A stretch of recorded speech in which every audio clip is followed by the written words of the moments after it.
on, who is extraordinary.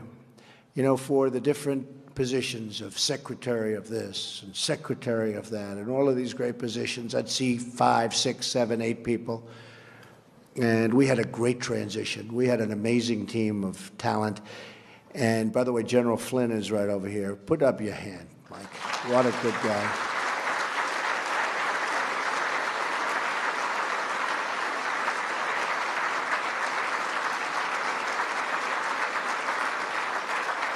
And Reince and my whole group. Reince, you know, right? They don't care about Reince. He's like this political guy that turned out to be a superstar, right? We don't have to talk about Reince. But we did. We had just such a tremendous success. So when I'm interviewing all of these candidates that Reince and his whole group is putting in front, it went very, very quickly.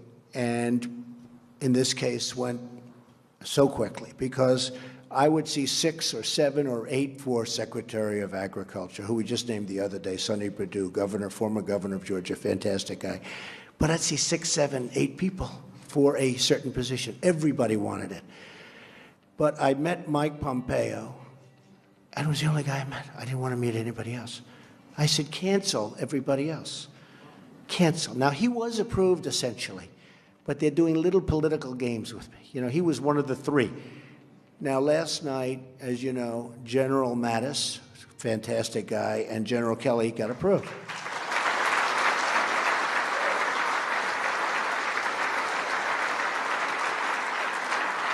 And Mike Pompeo was supposed to be in that group. It was going to be the 3 of them. Can you imagine all of these guys? People respect, you know, they respect that military sense. All my political people, they're not doing so well. The political people aren't doing so well, but you. We're going to get them all through, but some will take a little bit longer than others. But Mike was literally, I had a group of we have 9 different people.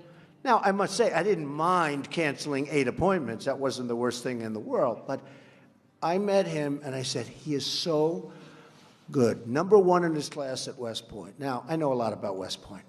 And to be 1 year, I'm a person that very strongly believes in academics. In fact, every time I say I had an uncle who was a great professor at MIT for 35 years, who did a fantastic job in so many different ways academically. He was an academic genius.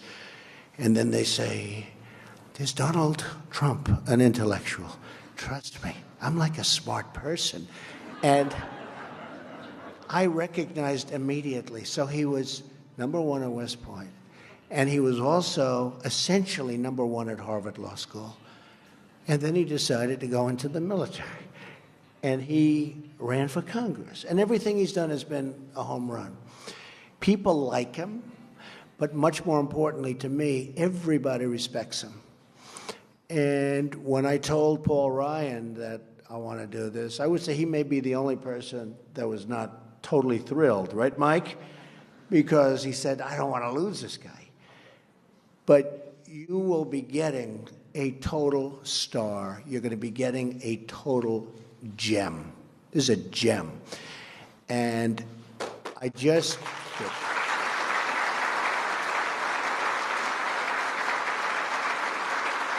You'll see. You'll see. And many of you know him anyway, but you're going to see. And again, we have some great people going in, but this one is something going to be very special because this is one, if I had to name the most important, this would certainly be perhaps, you know, in certain ways you could say my most important. You do the job like everybody in this room is capable of doing. There can be, and the generals are wonderful and the fighting is wonderful, but if you give them the right direction, boy, does the fighting become easier. And boy, do we lose so fewer lives and win so quickly. And that's what we have to do. We have to start winning again. You know, when I was young, and when I was, of course, I feel young. I feel like I'm 30, 35, 39. Somebody said, are you young? I said, I think I'm young.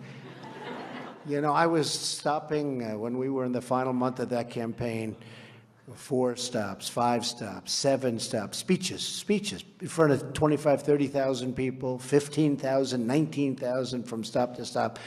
I feel young. But when I was young, and I think we're all sort of young, when I was young, we were always winning things in this country. We'd win with trade. We'd win with wars. At a certain age, I remember hearing from one of my instructors, the United States has never lost a war. And then after that, it's like, we haven't won anything. We don't win anymore. The old expression, to the victor belong the spoils. You remember I always used to say, keep the oil. I wasn't a fan of Iraq. I didn't want to go into Iraq. But I will tell you, when we were in, we got out wrong. And I always said, in addition to that, keep the oil. Now, I said it for economic reasons. But if you think about it, Mike, if we kept the oil, you probably wouldn't have ISIS because that's where they made their money in the first place. So we should have kept the oil. But, okay. Maybe you'll have another chance. But the fact is, you should have kept the oil. I believe that this group is going to be one of the most important groups in this country toward making us safe, toward making us winners again, toward ending all of the problems. We have so many problems that are interrelated that we don't even think of, but interrelated to the kind of havoc and fear that this sick group of people has caused. So I can only say that I am with you 1,000%. And the reason you're my first stop is that, as you know, I have a running war with the media. They are among the most dishonest human beings on earth. Right?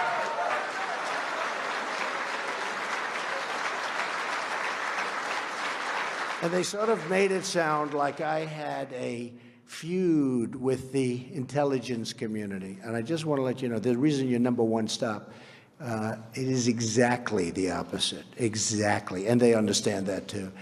And I was explaining about the numbers. We did a thing yesterday, the speech. Did everybody like the speech? You had to like it. Right? So I've been given good reviews. But we had a massive field of people. You saw that. Packed. I get up this morning, I turn on one of the networks, and they show an empty field. I said, wait a minute. I made a speech. I looked out. The field it looked like 1.5 million people. They showed a field where there were practically nobody standing there. And they said, Donald Trump did not draw well. I said, it was almost raining. The rain should have scared him away, but God looked down and he said, we're not going to let it rain on your speech. In fact, when I first started, I said, oh, no. First line, I got hit by a couple of drops. And I said, oh, this is too bad, but we'll go right through it. But the truth is that it stopped immediately. It was amazing. And then it became really sunny. Then I walked off, and it poured right after I left. It poured. But, you know, we have something that's amazing because we had, honestly, it looked like 1.5 million people, whatever it was. But it went all the way back to the Washington Monument. And I turn on the thing, and by mistake, I get this network. And it showed an empty field. And it said we drew 250,000 people. Now, that's not bad, but it's a lie. We had 250,000 people literally around, in the little bowl that we constructed. That was 250,000 people. The rest of the, 20-block area all the way back to the Washington Monument was packed. So we caught them, and we caught them in a beauty. And I think they're going to pay a big price. We had another one yesterday, which was interesting. In the Oval Office, there's a beautiful statue of Dr. Martin Luther King. And I also happen to like Churchill, Winston Churchill. I think most of us like Churchill. Doesn't come from our country, but had a lot to do with it, helped us, real ally. And as you know, Churchill's statue was taken out, the bust. And as you also probably have read, the Prime Minister is coming over to our country very shortly, and they wanted to know whether or not I'd like it back. I'd say absolutely, but in the meantime, we have a bust of Churchill. So a reporter for Time magazine, and I have been on their cover like 14 or 15 times. I think we have the all-time record in the history of Time magazine. Like if Tom Brady's on the cover, it's one time because he won the Super Bowl or something, right? I've been on for 15 times this year. I don't think that's a record, Mike, that can never be broken. Do you agree with that? What do you think? But I will say that they said, it was very interesting, that Donald Trump took down the bust, the statue of Dr. Martin Luther King, and it was right there. But there was a cameraman that was in front of it.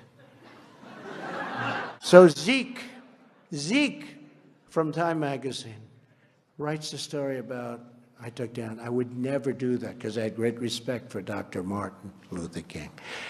But this is how dishonest the media is. Now, big story, the retraction was like where? What, was it a line, or do they even bother putting it in? So I only like to say that because I love honesty. I like honest reporting. I will tell you, final time, although I will say it when you let in your thousands of other people that have been trying to come in, because I am coming back, we may have to get you a larger room. We may have to get you a larger room. You know? And maybe it'll be built by somebody that knows how to build, and we won't have columns. Do you understand that? We get rid of the columns.